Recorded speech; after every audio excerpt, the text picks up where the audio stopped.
Lies, damn lies, and statistics. They often say that the truth will set you free, but it'll piss you off first. We're going to explore that concept this week on the ConTech Exec Podcast, so join me right now.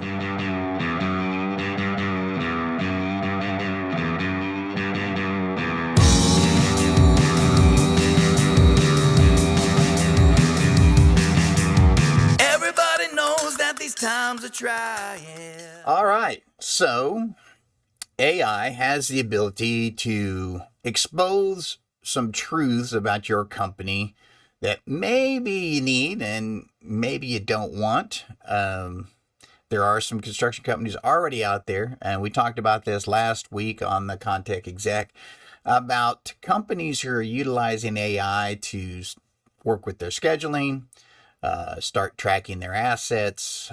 Some are using it for estimating, basically creating those budgets.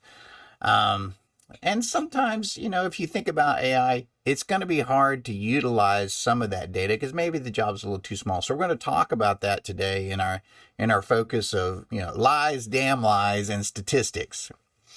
Because basically, if you think about it, that's what AI is. AI is utilizing data in many different forms, whether you're tracking your RFIs or whether you're tracking your assets in the field. It's basically taking these data points, putting together a statistical, comparison to see how well it's doing. So last week, we talked about how AI is kind of changing the way we look at job site performance and why it's making headway, right? Obviously, as we go, are you going to use AI for your company? When are you going to use it? Are you ready to use it? So that's kind of a little bit about what we talked about last week. There are some companies out there that are doing some work with some folks, and folks are starting to use the tool more. And so what we're here going to talk about today is is your data ready? Are you data ready? Are you really ready for that truth? Now, this statistic here, construction productivity has grown only 0.4% annually over the last 20 years versus 3% in manufacturing. That's a McKinsey statistic. It's been around, ad nauseum for a long time. They've been telling us that, we're not doing very well as far as productivity, no matter the amount of technology that we're adding in the construction industry.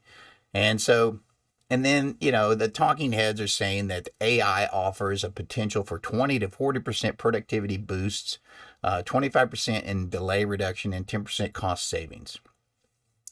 That may be true for some companies. It may not be true for other companies. Everybody's different in the construction business, the way that they approach, the way that their processes are.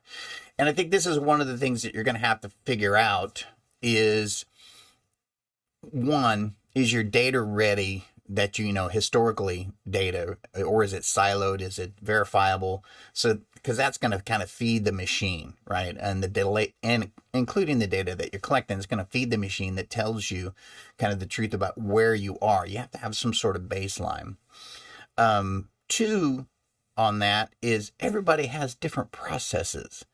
So you may be doing the same things, but you maybe doing it a little bit differently. You've got different attitudes, you've got different people, and that can have a big effect. Because like I said, you may be wanting to collect this data, but there might be some folks out there, and God forbid if you have that, but there might be some folks out there that want to kind of game the system because they don't want to know, or they don't want you to know, because you're going to find some cheaters. And that's unfortunate. But like I was telling a client of mine, and I may have said this before, you may want this information, but you're not going to like what you see. Because a lot of times what you're going to find is you're going to find what you're looking for, which is the problems.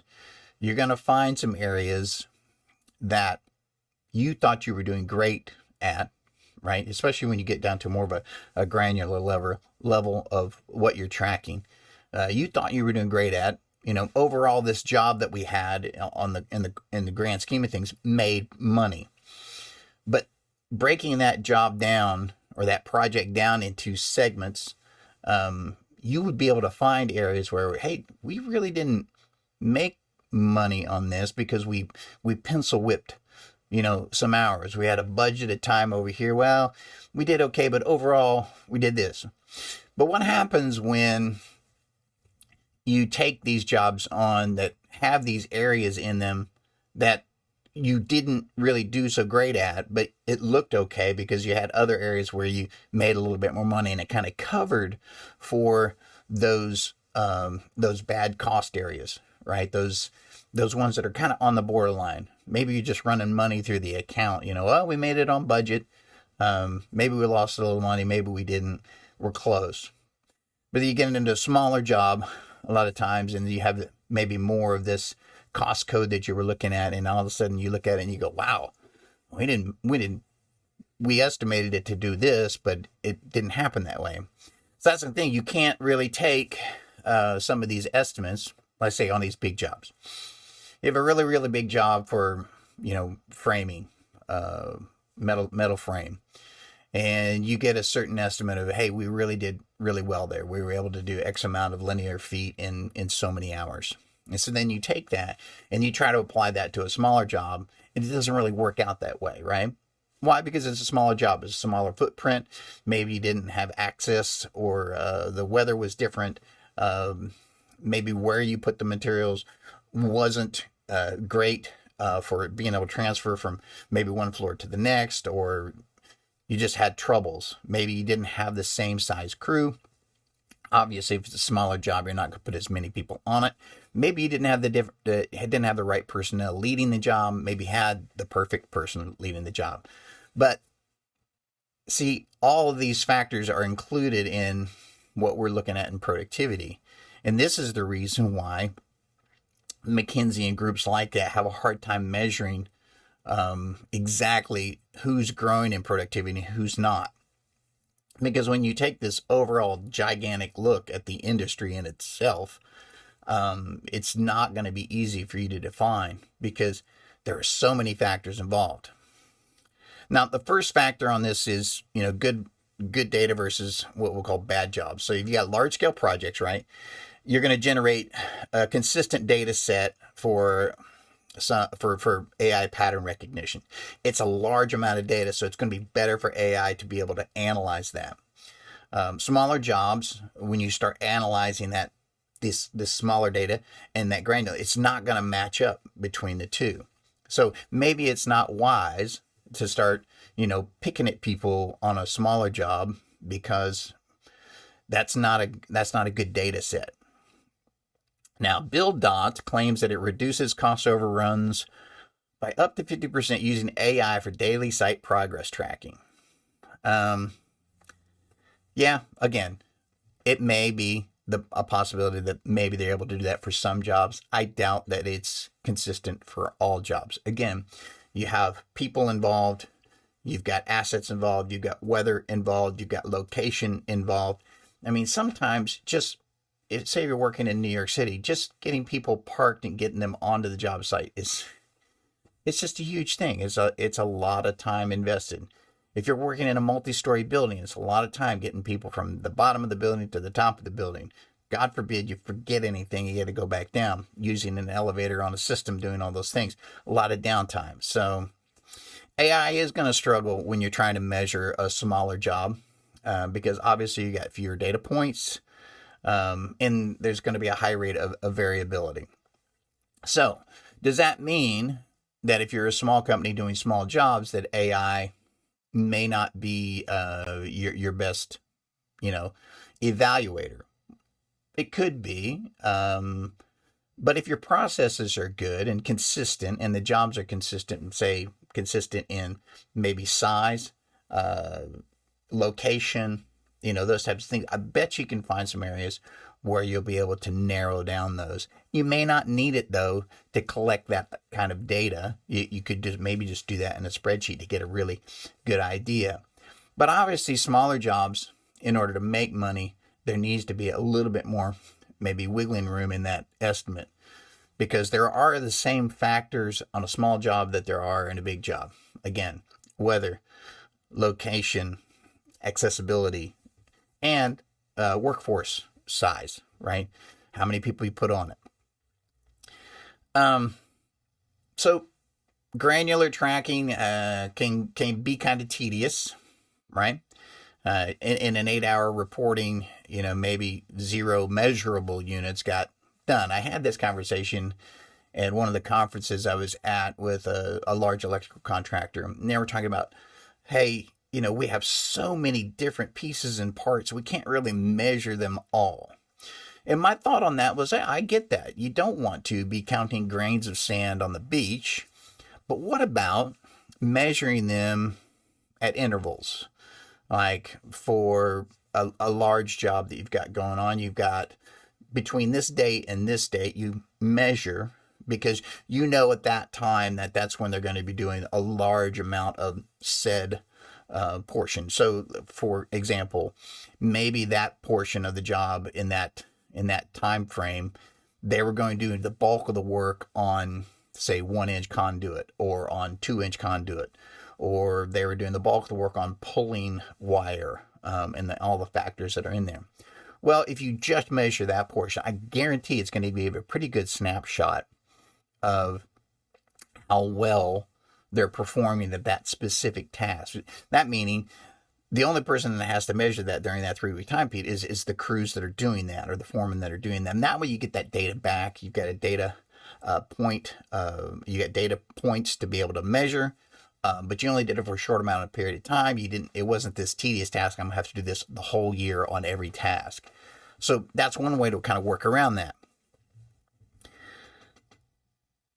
So if you do these kind of things, kind of come up with a kind of different method, these are process methods, right? Then you're going to be able to then really get a good measure on how well you're doing. And then you start asking the question that if these are good measures on how well we're doing it, how does that benefit me? Well, U.S. construction wastes about $40 billion a year in labor inefficiency. $40 billion. So you're part of that $40 billion if you're wasting some of that labor. If you could reduce 10% of that labor waste, wouldn't that be good? Kind of bring back in. Now, like I said, the truth will set you free, but it's going to piss you off first. So we're going to get to that discomfort here. We're going to talk about this in this next section, because here's the thing: you're going to get this data back, and it's not going to mesh up necessarily with what you've seen in the past or what has been reported in the past. One of my biggest complaints about the construction industry and utilizing budgets to try to measure progress or productivity is it just doesn't mesh up. If you got a foreman that has, consistently been reporting that he's doing very, very well and he's making money, but he's only reporting on budgets. So maybe he's got, a dollar budget of X amount for some sort of cost code, but he's got 10 other items where he's got dollar amounts, placed in there. Well, how easy is it, especially with a paper process or even a spreadsheet process, for him to kind of pencil whip those hours so that each one looks like you may have 10 hours over here at some cost dedicated to this labor. You only used 5. Now, in their mind and the way that it's been done in the past, well, I've got 5 hours that I can spare in case I'm missing a little something over here, right? It happens all the time. It probably happens to you. You just don't see it. They shift these hours over. That's called pencil whipping. But it's great. It's totally fine for them because they get the attaboy or the attagirl. It looks good on their paper. They don't have to deal with somebody coming down on them or saying, hey, why did you go over X amount of hours on this? And again, this is lagging information because it's not. If they start to go over on hours, once they've kind of pencil whipped all they can pencil whip, then it starts to look, they're like, well, I only went over like 3 hours over here. But maybe that wasn't the area that they went over in the hours on. So it's hard for you as a business owner or a supervisor or a project manager or a VP, whatever that role is that's supposed to analyze this data. It's hard for you to then justify because, like, was it did we really go over on that portion, or did we go over someplace else? And I just don't know. So when we start to take this data and really get an accurate digital representation of it, then it starts to reveal truths about maybe what our past behaviors represented. Dashboards then start to pop up underperforming areas. Maybe those folks that are underperforming in this area were at one point you thought high performers. And then AI starts to contradict previous estimates, exposes overpromises and pre-con. But then you're dealing with folks feeling micromanaged. Well, wait a minute. This is ridiculous. This can't be true. This data has to be false. There's something wrong with the data. There's something wrong with it. And so now you've placed yourself in opposition to the folks that are out in the field working so hard to try to get things done, make things happen, and therein lies a problem. So the software, obviously, you get it to monitor things, but you don't want to use it to throw the folks under the bus, right? You do want to turn the lights on so you can kind of get a better view, but you're really not trying to throw them under the bus. And that's one of the things you're going to have to do, is to make them understand, like, hey, I'm not trying to throw you under the bus here. We just need to get a better analytic. There's an example. It looks like there was a design and construction company that uses AI to monitor 30,000 workers across 150 job sites for fall protection and safety behaviors. Okay.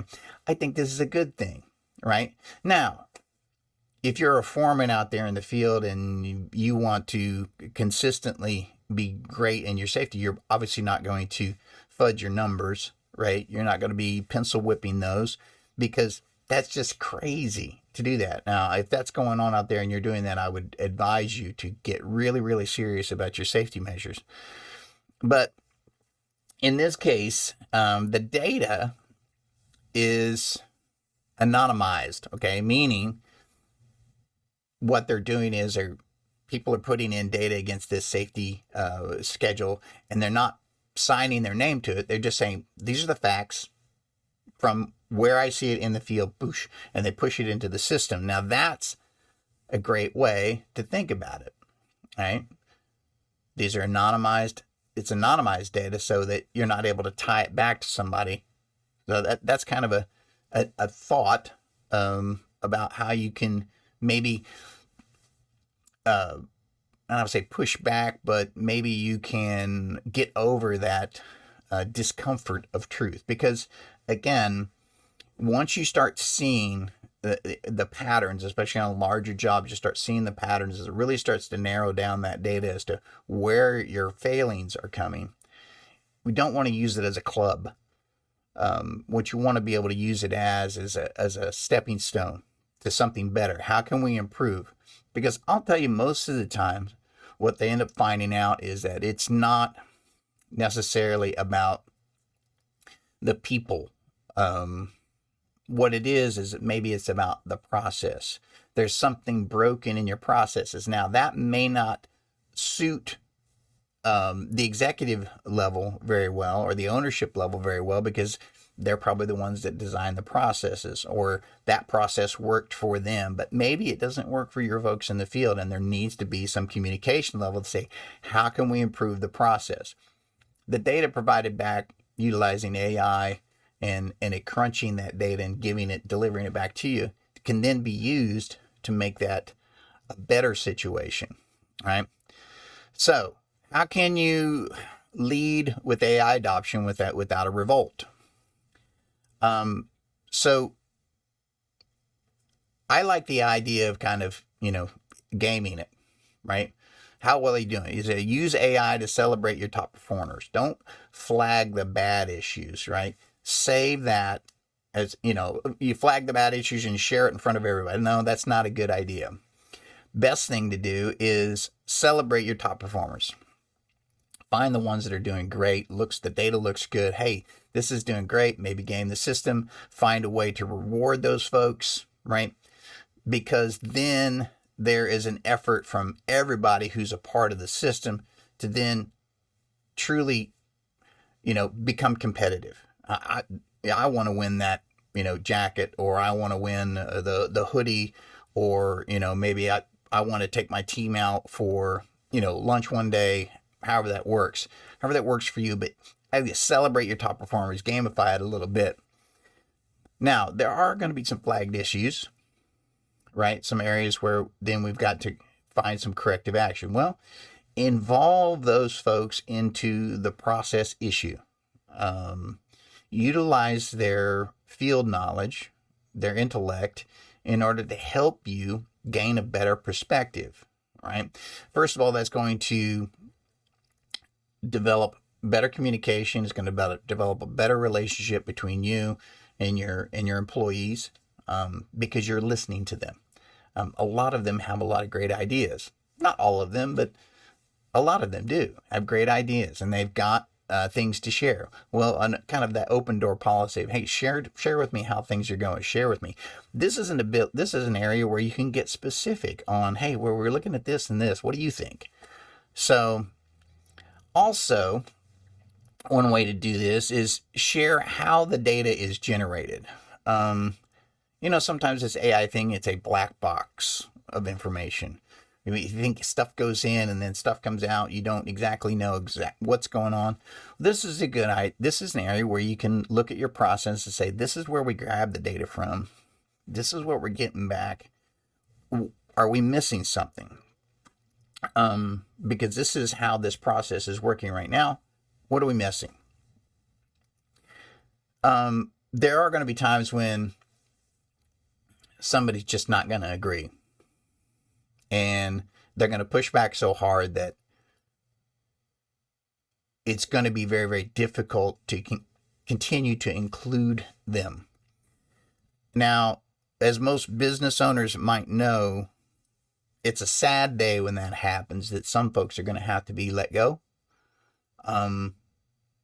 But it's also, unfortunately, a good thing for the business, because those kind of toxic and non-team player type folks are really only hurting the everyday. And it's unfortunate, but it is a fact, and it is a truth. It's an uncomfortable one that then you're going to have to deal with. See, not only is the data that you're going to get going to be frustrating maybe for your field teams, and it's going to challenge them to become better, it's also going to challenge you as a business owner to be a better leader, to be a better business owner. And I know, especially right now with labor shortages the way they are, it's hard to get rid of people because a lot of times you need hands-on, right? There's going to be a point where is that person or persons, are those folks helping or hurting the overall bottom line? So again, the challenges with this new, I always call it the age of AI, are multifaceted. You're not just getting data for the field teams, you're getting data for you. Maybe you're going to end up finding out that the field teams are doing great, right? But then there's a problem with morale. There's a problem with communication between office and the field. Maybe there's a problem. There's a gap somewhere. Maybe there's a gap in estimating and the executive level, right? Maybe the reason we were getting these jobs is because we weren't quite bidding exactly right, and we're losing money here and there, and that creates some tension between there. It's going to challenge everybody in your organization. Now, Track Unit deployed AI scheduling in a global firm job. Basically, what they saw was a 15% productivity increase, and with training and leadership, employee satisfaction also improved. All right. That's a good thing. But notice the caveat. The caveat said with training and leadership, and I'm going to, that's kind of my last point on this, is training. It's something that I've talked about in podcasts before.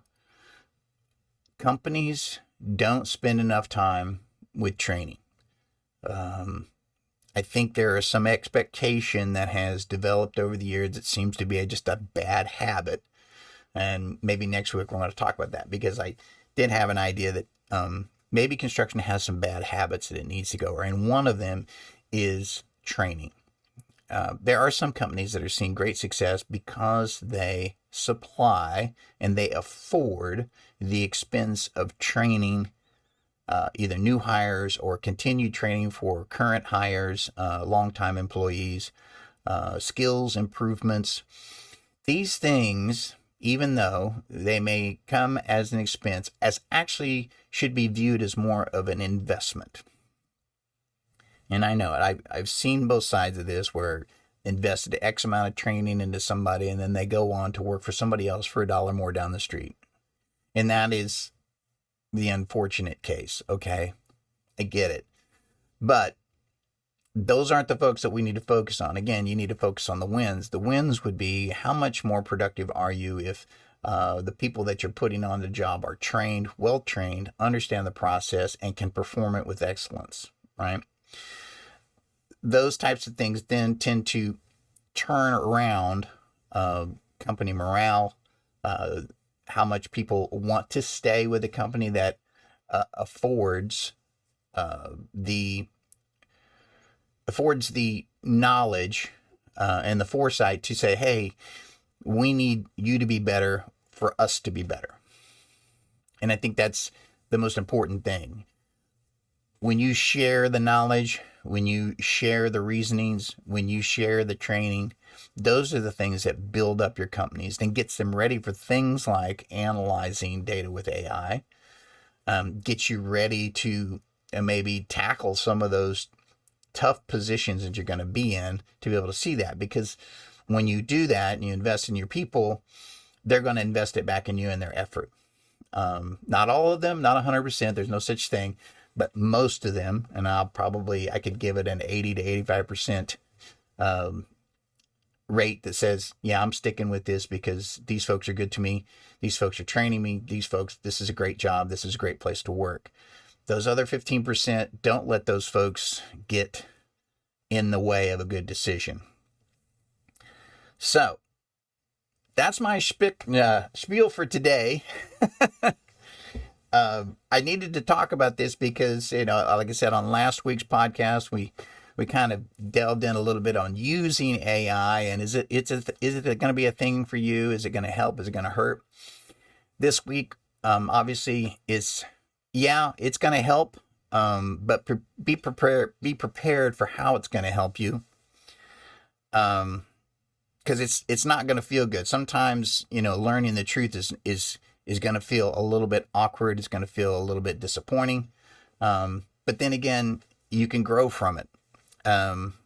So your data right now probably may say otherwise, but AI doesn't really care about your feelings, about your current data, especially if your data is not validated and you don't have it prepared. So you're going to have to start collecting some real data from the field, verifiable, digital places where AI can get to really give you some proper measurements.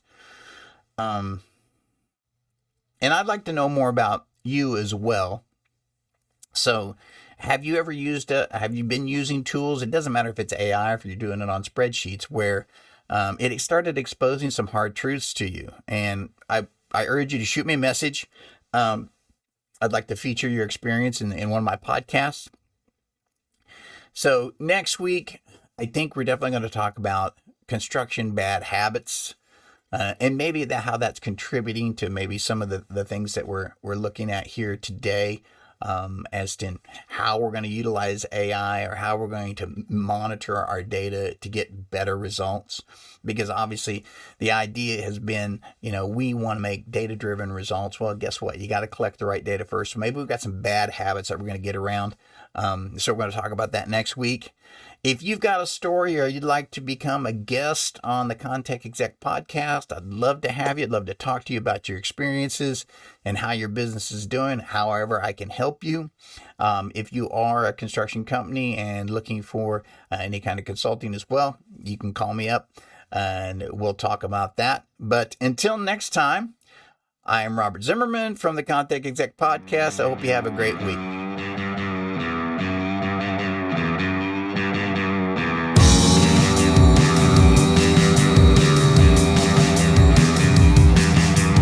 Everybody knows that these times are trying.